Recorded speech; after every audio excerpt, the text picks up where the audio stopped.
नमस्कार, welcome to our YouTube channel JT Times news India में आपका स्वागत है। हमारे चैनल बने रहने के लिए आप हमें सब्सक्राइब कीजिए, लाइक कीजिए और शेयर कीजिए। तो चलिए हम लोग वीडियो शुरू करते हैं। भारत और चाइना सीमा विवाद को लेकर काफी टकराव और बहस और पॉलिटिक्स हो रही है। इसको लेकर हमारे कुछ जवान शहीद हो चुके हैं। 20 जवान हम शहीद हो चुके हैं, जिनको हमने श्रद्धांजलि भी दी हुई है।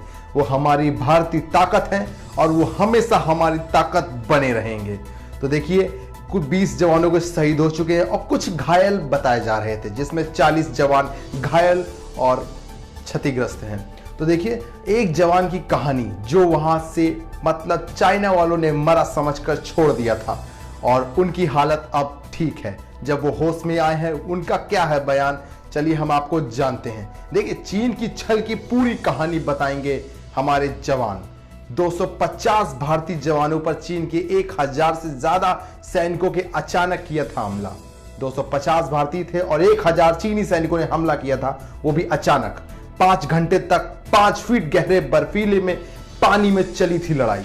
चीनी हमले में घायल सुरेंद्र को 15 घंटे बाद होश आया। उन्होंने अलवर में अपने परिजनों को अपनी आप बीती सुनाई। चीनी सैनिकों से संघर्ष में घायल अलवर के सुरेंद्र सिंह 15 घंटे बाद होश में आए हैं। तब जाके सुनाई उन्होंने चीन के छल की कहानी।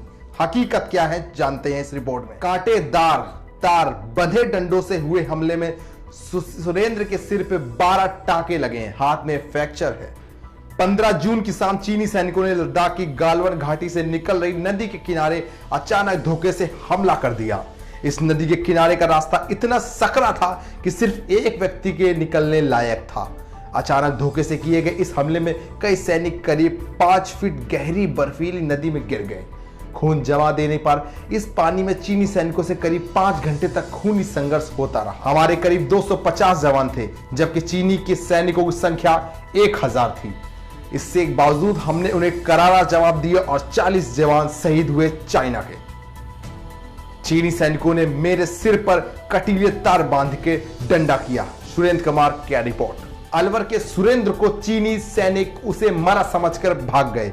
भारतीय टुकड़ी को आते देखकर चीनी सैनिकों मुझे मरा समझकर छोड़ भागे। हमारे सैनिक मुझे लद्दाख में मिलिट्री हॉस्पिटल ले गए। वहां मेरे सर पे 12 टाके आए हैं और हाथ में भी फ्रैक्चर है। करीब 15 घंटे तक बेहोश रहने के बाद दोपहर मुझे होश आया। लद्दाख में ग्लेशियर होने के कारण वहां हथियारों का ज्यादा उपयोग नहीं होता है। लाठी डंडों और लठ के साथ ही पेट्रोलिंग होती है। सुरेंद्र जी कहते हैं कि उन लोगों ने कायरों की तरह हमला किया। आमने सामने होते हुए तो चीनी सैनिक वहीं धूल चटा देते। हमें दुश्मन देश के सैनिकों से किस तरह से निपटना है, ये सब हमें सिखाया गया। सुरेंद्र के भाई का कहना है कि सुरेंद्र का फोन आया तो पता चला कि वे घायल हैं। सुरेंद्र के भाई रेशम सिंह ने बताया है कि सुरेंद्र करीब 19 साल से सेना में है। जहां सुरेंद्र की पोस्टिंग है वहां से फोन नहीं मिलता है, इसलिए कभी कदार फोन करता है। सुनील बुधवार को दोपहर सुरेंद्र का जब होश आया तो सेना के अफसरों ने बात करवाई, तभी उनसे घायल होने का पता चला। सुरेंद्र घायल होकर पानी में गिर गए थे। सैनिकों ने उन्हें निकाला पर उनका मोबाइल और आवश्यक कागजात नदी में ही छूट गए।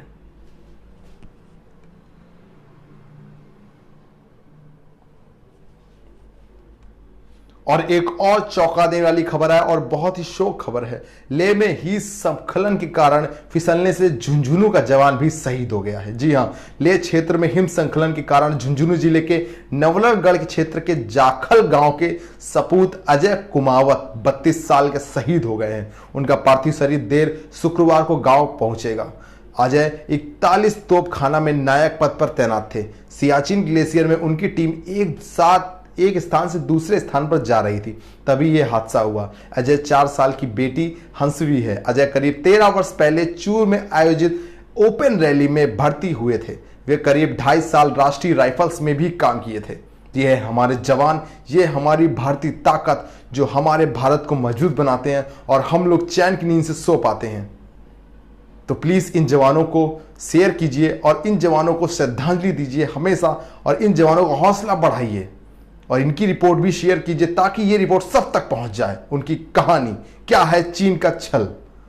चलिए हम लोग मिलते हैं अपनी नेक्स्ट वीडियो रिपोर्ट पर। तब तक के लिए धन्यवाद एंड थैंक्स फॉर वॉचिंग।